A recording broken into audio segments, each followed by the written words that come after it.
Welcome to another episode of Leading Las Vegas. I'm Danielle Ford of DanielleFord.com, where visibility makes a difference. And this is my wonderful guest, Sandi Herrera. She is the founder and CEO of Got Core Values, a nonprofit that I am just in love with. I'll let her tell you a little bit more about that and how she got started with that.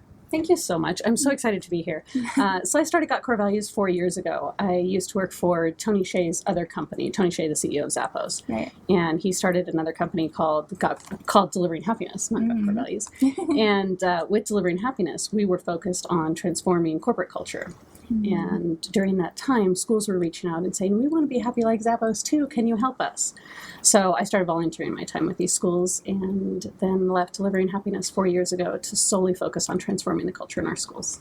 I love that. I think that's amazing. I think that it's so brilliant to see a need and a way of doing something and then totally alter it to work for a completely different industry. That's just so really insightful and shows what kind of visionary and leader you are. Because a lot of people didn't understand it at first. Right? And you were just kind of plowing through no, this makes sense, this makes sense.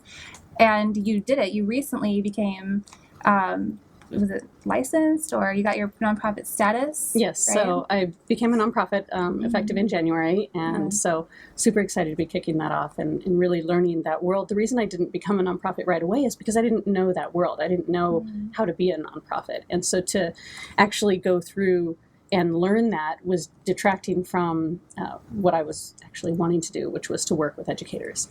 That's got to be even more difficult because you learned it, like you said, at a corporate level. Right. Obviously, that's not a nonprofit. It's just an innovative way of doing something. And then to take that and make sense to actually raise money for it. Right. That must have been really tricky. So it's a whole new world. And at the same time, a nonprofit is still a business. Right. And so running it from that corporate mindset, the more people that I talk to in the nonprofit world, they continue to say, just continue to focus on running it like a business and you'll be successful. Absolutely. It's a lot of the bleeding hearts that kind of get into the nonprofit and then they feel guilty for asking for money. But really, you need to make a bunch of money so you can make your difference in the world. In order to make a bigger impact. And I really got into this work and the root behind my passion for it was my son having an unfortunate experience in school during kindergarten. And so I had him, the intention was to send him to Catholic school because brand new parents in Las Vegas, not knowing anything, but that the school district was the bottom of the nation. Yeah. And so when we decided to put him into Catholic school, it was, he'll be surrounded with families with similar morals and values, and he can get along with these kids, and it'll be great. And so when we had him tested, he was 4 years old. They do an entrance exam, which is, for me, was weird at 4 years old. I'm like, what do you test? What do you ask him? And anyways, come to find out, he was intellectually ready, but socially, emotionally, as a 4-year-old boy, he wasn't ready. And we were on the fence about holding him back anyways. So we ended up holding him back and sending him to full-day public kindergarten and then putting him in full-day private kindergarten the following year. And that first day of Catholic school, he has koala beared onto me as if he had never been to school before. It was just a torturous year. He wasn't happy. They had me thinking something was, that he had some sort of learning disability or ADD or ADHD or something like that. And so I'm having him tested and trying to find out, what am I not seeing as a mom? Because at home, that wasn't who he was. Excuse me. So we ended up finding out that he just has a high IQ and there's actually no disability, but they're trying to put him into this box. Exactly. And he doesn't want to be there. He's bored, and so he's acting out. And so fast forward to Mama Bear actually finally, as a young mom, going, you know what? I know what's best for my son. And I pulled him out of there and put him back into the public school that he was in before. And that principal was amazing. He said, Sandi, bring him back here. I've got you. Hunter's a fantastic kid, and he's going to be fine here. So you kind of got lucky to have a principal that was that cool then. I did. In that entire school, and it was about the culture in that school. It had nothing to do with academics. Right. And that started my passion for this work. And so then being at Delivering Happiness and seeing it from the corporate workplace side, it just very quickly tapped into my passion for making our schools great places, not only for our educators to work, but for our students to learn. So what do you think, I'm sure this is a huge topic, we could talk about this forever, but fundamentally, what do you think is wrong with our schools that could be fixed by implementing your program? So there are a lot of challenges in education globally. There's such a big conversation about the foundation of education was built in the industrial age. So Right. if that's how we're teaching children, we're not preparing them for 21st century learners is what we say, and pretty soon it's going to be 22nd century learners, and we really need to be thinking forward and thinking differently and allowing that creativity and that innovation to happen. And if we're doing it in a structured system that was built for a different era, then it's not serving our children. And so there's that side of the conversation. There's also the side of the conversation that when you look at the shift in corporate culture to be more autonomous, to be more customer service focused, empowerment focused, company culture, happiness, overall holistic well-being as a human focused, and less punching a time clock, and it really, we're getting more productivity. There's tons of studies out there when it comes to positive psychology and neuroscience research about when you focus on the person as a whole human, you actually get so much more out of them in terms of profitability in corporations and productivity, regardless of your industry. And so when you look at the program that I put together with Got Core Values, I've combined organizational and relationship systems coaching. So really tapping into who we are as humans, really connecting our core values, not just values we agree with, but our core values, and connecting neuroscience research, connecting positive psychology, and putting all of these things together to create this program where we are focused on our schools as a workplace, and happy teachers make happy students. This is kind of random, but when you said psychology, this is super random. So I don't know if you would agree with this or not. I've always had this thought of like people or kids we go to school, in public school, and we say the Pledge of Allegiance every single day. And I'm not knocking that, right? Yeah.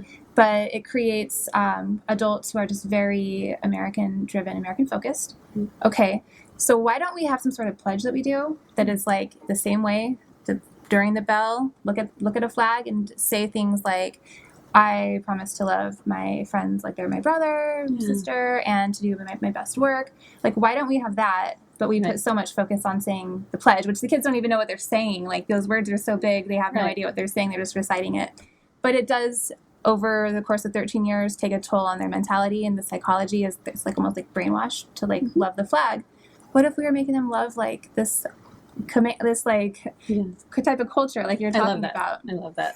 And it's fascinating when you say that. There have been a couple teachers that have actually come up to me when I talk about the whole roadmap and creating their core values for their school and infusing that common language into everything that they do, is that when they were in school, and it wasn't necessarily private school, it was public as well, but they had that school theme that part of their announcements were exactly what you're talking about. And they still, to this day, as adults, remember what it was. That's really interesting. And it was all about positivity, and it was about, who are we together as human beings?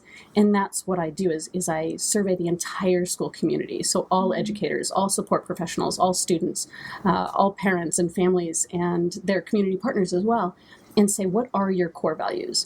Not what are just values you agree with, but what are your core values? And we put them all together and we find the most common ones, and then we wordsmith them into this actionable and committable statements that allow them to design their culture around those values so that every decision at the school is made rooted in the values of the entire school community. I really love that. We were talking before about the roles that teachers play, and I thought this is a little controversial, but I thought it was really important how you said that so many parents are student-focused. They'll be like, my student needs this, and why did you do this? Right.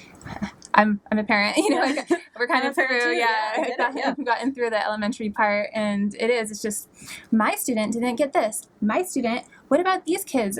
Right. But what you said is that you believe that it should be more teacher-focused, right? Absolutely. Can you talk a little more about that? I am such a proponent of, teachers and support professionals first. If we are not putting them first, then how can they do their job to take care of the students? Right. And there's so much focus on students first. Please don't stop taking care of the babies. Right. By all means, keep them safe, educate them. But if you, as an educator, and even the support professionals that are the glue that hold our buildings together, if they are not empowered and treated well and able to fill their cup as a human when they show up to work every day, then how can they do their best for our students? It like ripples down when you walk in, that Absolutely. very first admin person there that's like saying hello. You know the culture of the school, right, when you walk in. Yeah. It's going to make a difference the way that like the parents talk to that person or the way they position their problems, depending if that person's happy or not. Right. And they can't fake it. You have to treat them well. Exactly. You know, at every school you walk into, even if they're right next door to each other, the culture is different. Yeah. The culture is the collective capacity of who everyone shows up as that day. And so if we're focused on empowering them to show up as their best selves, then we're able to help our students achieve. And then it has that ripple effect into test scores, into overall success for education statewide, district-wide. When somebody donates to Got Core Values, where does that money go? So it depends. There are different ways that they can donate. They can contribute to our overall mission and just say, hey, Sandy, this is, do what you do. Do what you do. Do what you do. I got you. The other way is they can actually sponsor a school. That's cool. And the average sponsorship for a school for a year is about $20,000, which includes all the surveys and assessments that I take the leadership team through. And that's like amazing. A company could easily do that. absolutely. People blow so much more money than that on silly things all the time. That's Right. really amazing. Yeah. And if somebody wants to help, or even if they just want to connect with you or follow along to how your nonprofit is progressing, where can they find you and how can they reach out to you? Yeah, you can definitely find me at anything on social media, Got Core Values. You can also find me at School Sandy, and my website is gotcorevalues.org.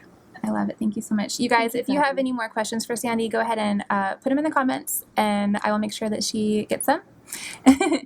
Thank you guys so much once again for tuning in to another episode of Leading Las Vegas. I am Danielle Ford of DanielleFord.com, and this is Sandi Herrera, my wonderful, wonderful guest.